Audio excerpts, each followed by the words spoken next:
m'appelle Jérémy Abat et je suis charpentier traditionnel. On retransforme la maison comme elle aurait pu être faite en 1735.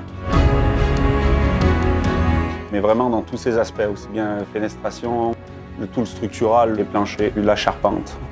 Et même dans l'utilisation de tous les matériaux. Donc il n'y a rien de chimique, il n'y a rien de moderne. Tout est fait vraiment le plus possible comme à l'époque.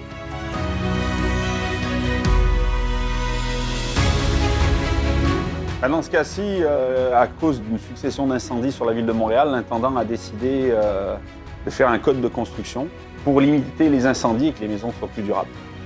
Donc on a repris ces documents-là et on a dû travailler fort pour essayer de comprendre ce qui aurait pu être réalisé, les équipements qu'il aurait pu avoir à cette époque-là, les techniques.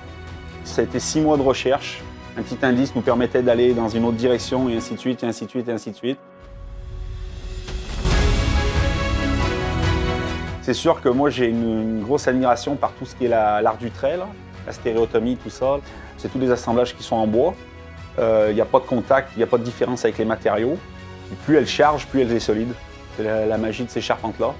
La cheville nous sert justement qu'au levage. Parce qu'une fois qu'elle est levée, la charpente, qu'elle est mise dans son espace, la gravité fait que la charpente ne bouge plus.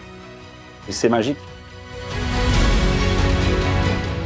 On a besoin de certains outils, donc on passe par des forgerons taillandiers qui nous ont créé ces pièces-là, conjointement, parce qu'il y a des choses aussi qu'ils n'ont pas forcément non plus dans leur bibliothèque. Donc c'est-à-dire que d'un autre côté, c'est un échange. C'est-à-dire que moi, on me passe un produit qu'on pense qui a été bien fait dans les ateliers, je l'essaye, il y a peut-être des choses à réajuster, on revient. Comme ça s'est fait, comme ça s'est toujours développé. Donc l'échange est plus qu'intéressant, quoi. C'est jamais fini, jamais, jamais. Encore ici, sur ce bâtiment, on a trouvé des découvertes, ça nous a permis d'apprendre certaines choses. Puis d'essayer de comprendre pourquoi l'ancien a fait ça à ce moment-là. C'est quoi qui lui est passé par la tête pour réaliser cette pièce-là. Ça, c'est extraordinaire, ouais. Moi, j'ai eu la chance, enfin, je sais pas si c'est une chance, là, mais j'ai eu la chance d'apprendre ça avec mon père à la base. Il n'y a pas de vraie école encore pour la charpenterie traditionnelle. Donc, il faut se trouver des chantiers, des artisans qui peuvent faire ça encore. Il faut absolument retrouver les chantiers écoles. Pour comprendre les enjeux du bâtiment, la réalité, il faut ces chantiers écoles-là. Il faut le vivre.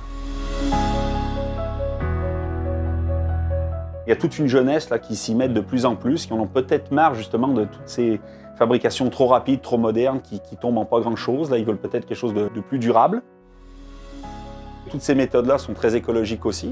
Donc il faut peut-être essayer de refaire découvrir ça aux gens, là, puis de leur refaire aimer tout ça, là, parce que ça reste quand même une partie de l'histoire. C'est un bout du patrimoine. C'est l'histoire d'un pays, là.